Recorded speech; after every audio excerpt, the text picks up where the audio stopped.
کیا کشمیری رہنما سید علی شاہ گیلانی نے کرتارپور راہداری کی مخالفت کی تھی؟ بالکل کی تھی، اور سید علی شاہ گیلانی صاحب جو ہیں انہوں نے اپنی وفات سے کچھ عرصہ پہلے کسی طریقے سے انہوں نے میرے ساتھ کانٹیکٹ کیا، اور انہوں نے مجھے یہ کہا کہ آپ کو یاد ہے کہ میں نے آپ کو 2001 میں دلی میں آپ سے میں نے کہا تھا کہ یہ پرویز مشرف ٹھیک آدمی نہیں ہے، اس پہ کبھی اعتبار نہ کرنا۔ میں نے کہا ہاں جی مجھے یاد ہے آپ نے کہا تھا۔ انہوں نے کہا یہ جو جنرل باجوہ ہے نا، یہ پرویز مشرف کا بھی باپ ہے، اور اس پہ بھی کبھی اعتبار نہ کرنا، یہ ہمیں بیچنے پہ تلا ہوا ہے۔ وہ راہداری کے خلاف کیوں تھے؟ وہ یہ راہداری کے خلاف نہیں تھے، وہ یہ کہتے تھے کہ جو 5 اگست 2019 کو ہوا، 5 اگست 2019 کو ہوا، اس کا پاکستان کے بااختیار لوگوں کو پہلے سے پتہ تھا، یہ ان کا ایک موقف تھا، اور اس کی تصدیق جو ہے وہ اس وقت کی جو آزاد کشمیر کی حکومت تھی اس میں شامل بہت سے لوگوں نے بھی کی کہ یہ ان کو پہلے سے پتہ تھا۔ اور پھر علی گیلانی صاحب جو ہیں وہ ان کے صبر کا پیمانہ لبریز ہوا جب فروری 2021 میں حکومت پاکستان نے جو ہے وہ بھارت کے ساتھ لائن آف کنٹرول پہ ایک سیز فائر کا معاہدہ کیا۔ تو گیلانی صاحب نے کہا کہ بھائی جب 5 اگست 2019 ہوا تو آپ نے کہا کہ مودی ہٹلر ہے، تو اب آپ نے اسی ہٹلر کے ساتھ سیز فائر کا معاہدہ کیا، ذرا تھوڑا سا ہمیں بھی بتا دو کہ گیم کیا چل رہی ہے تمہاری۔ تو علی شاہ گیلانی صاحب یہ سمجھتے تھے کہ جو کرتارپور راہداری کے وہ خلاف نہیں تھے، وہ یہ کہتے تھے کہ یہ یک طرفہ اقدامات ہو رہے ہیں، یعنی کہ ہمیں کوئی ریلیف نہیں مل رہی، ہمیں ہمارے بندے گرفتار ہو رہے ہیں، مارے جا رہے ہیں، ہم پہ ریسٹرکشنز ہیں، ہم پر پابندیاں ہیں، لیکن پاکستان جو ہے وہ انڈیا کو ریلیف دیے جا رہا ہے جب سے عمران خان وزیر اعظم اور باجوہ آرمی چیف بنا۔ ٹھیک ہے، عمران خان نے تو فلور آف دی ہاؤس پہ کہا کیا پھر میں جنگ کروں؟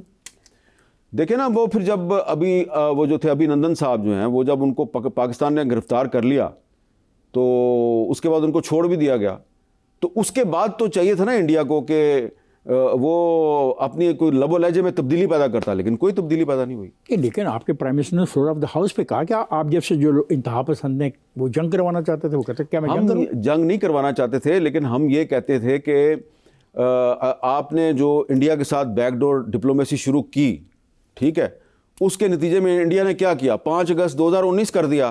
اس کے بعد پھر باجوہ صاحب جو ہیں وہ اپریل 2022 میں مودی صاحب کو پاکستان کے دورے پہ بلانے کا اہتمام کر چکے تھے، اور عمران خان کو پتہ نہیں تھا، تو یہاں سے ان کا یہ کیسے ہو سکتا ہے؟ یا آپ کی بات مان لوں میں یہ کہ پرائم منسٹر کو پتہ ہی نہیں ہے اور chief of the army staff دعوت دے رہا ہے؟ بالکل ایسا ہی تھا۔ میں چیلنج کر رہا ہوں، میں آپ کو چیلنج کر رہا ہوں۔ کیوں چیلنج کر رہا ہوں؟ ایسے تو نہیں میں اپنے ایک سینئر کو چیلنج کر سکتا۔ جب یہ بات پتہ چلی وزیر خارجہ شاہ محمود قریشی کو، تو شاہ محمود قریشی نے پرائم منسٹر سے کہا کہ ہم تو مودی کو ہٹلر قرار دے رہے ہیں، ہم تو کہہ رہے ہیں کہ جینوسائیڈ ہو رہا ہے، اور ہمیں بتایا جا رہا ہے کہ مودی جو ہے وہ پاکستان کے دورے پہ آ رہا ہے، 4 دن کا دورہ پاکستان کا، 4 دن کا دورہ۔ تو آپ مجھے بتائیں کہ کیا آپ اس کو جا کے ریسیو کریں گے، یا میں اس کو ریسیو کروں گا؟ اس کے بعد ہمارا کیا بنے گا؟ ہم کیا منہ دکھائیں گے کشمیریوں کو؟ تو عمران خان نے کہا کہ پھر ان کو آپ سمجھائیں کہ یہ مت کریں۔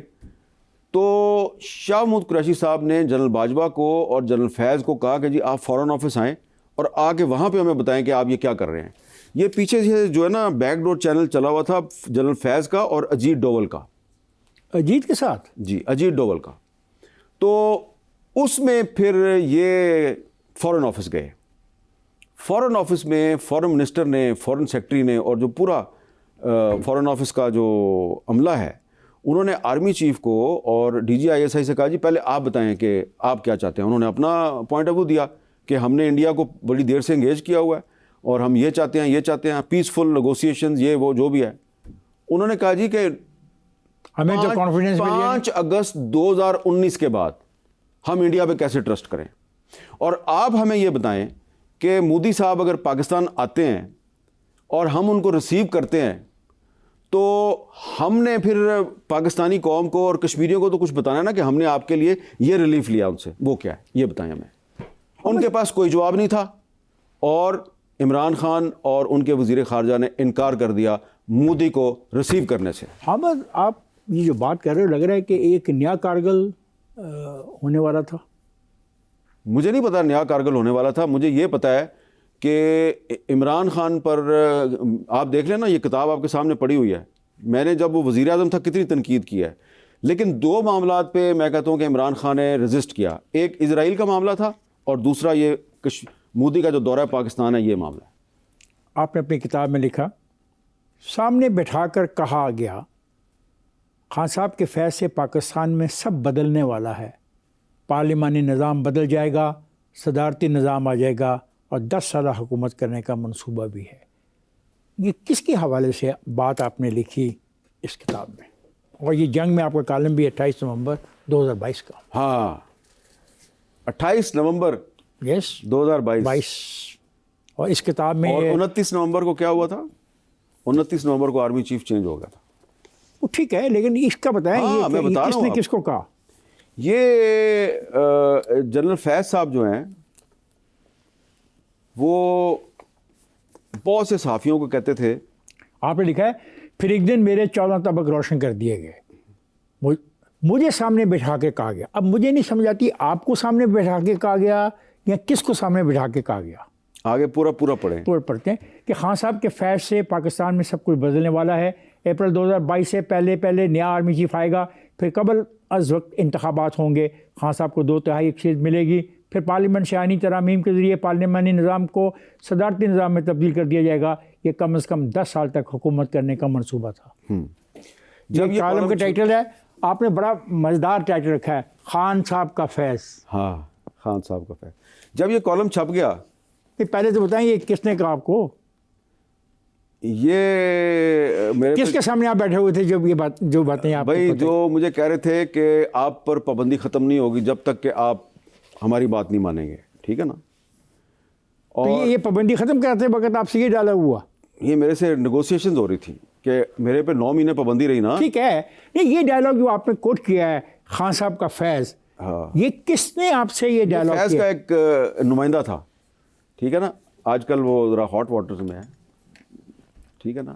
شاید میرا خیال ہے کہ وہ بھی گرفتار ہے ان کے ساتھ. تو وہ مجھے یہ کہتا تھا کہ یہ 10 سال کا منصوبہ ہے.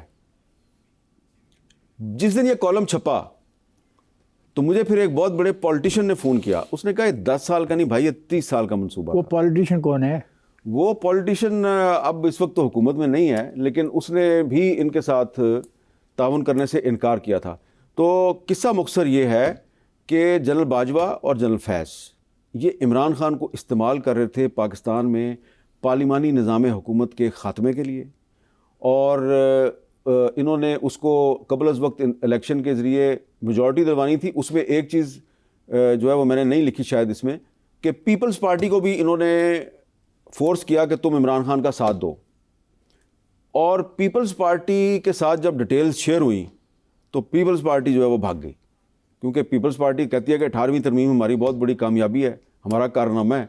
تو اگر پورے کا پورا 1973 کا کانسٹیٹیوشن ہی لپیٹ رہے ہیں آپ, تو 73 کا کانسٹیٹیوشن بھی پیپلز پارٹی کہتی ہے ہمارا بہت بڑا کارنامہ ہے. آصف زرداری نے یہ باتیں آپ کو اس انٹرویو میں تو نہیں بتائیں جو 2019 میں آپ نے کیا؟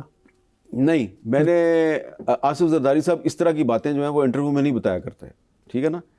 یہ جو نیگوشیٹر تھا نا پیپلز پارٹی کا فیض کے ساتھ, جس کو بعد میں پیپلز پارٹی نے کو پتہ چلا کہ یہ ڈبل گیم کر رہا ہے تو پیپلز پارٹی نے اس کو فرق کر دیا.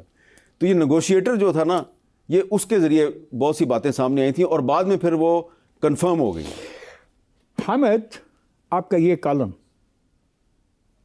فیض کے خلاف بطور ایک ثبوت کے پیش کیا جا سکتا ہے, اور کیا آپ اس کو فیس کرنے کو تیار ہو جاؤ گے؟ میں فیس کرنے کو تیار ہو جاؤں گا, اور میں وہاں پہ ان لوگوں کے نام بتاؤں گا جن کے سامنے فیض نے خود بیٹھ کے کہا کہ میں 30 سال تک کہیں نہیں جا رہا. یہ ایکسٹرا کانسٹیٹیوشنل بات نہیں وہ کر رہا تھا؟ بالکل کر رہا تھا. ایکسٹرا کانسٹیٹیوشنل آپ کیا بات کر رہے ہیں افتخار صاحب؟ میں اللہ تعالیٰ کو حاضر ناظر جان کے کہتا ہوں کہ مجھے میرے ساتھ یہ جو ابھی تھوڑی دیر پہلے آپ سوال جواب کر رہے تھے اور میں نے جنرل پاشا کا نام لیا, کیوں لیا؟ مجھے ایک دن جنرل پاشا صاحب نے کہا کہ parliamentary form of government and Pakistan کی ناٹ کو ایگزسٹ. میری ان سے لڑائی ہوگی. مائی گاڈ, میری ان سے لڑائی ہوگی. تو یہ کون سا زمانہ ہے؟ یہ 2010-2011 کا. یہ جو منصوبہ ہے نا صدارتی نظام کا, یہ بڑا پرانا ہے, یہ بڑی میرا خیال ہے یہ چارٹر آف ڈیموکریسی کے خوف میں سارا کچھ جی ہو رہا ہے. یہ سارا کچھ چارٹر آف ڈیموکریسی کے خوف میں ہو رہا ہے.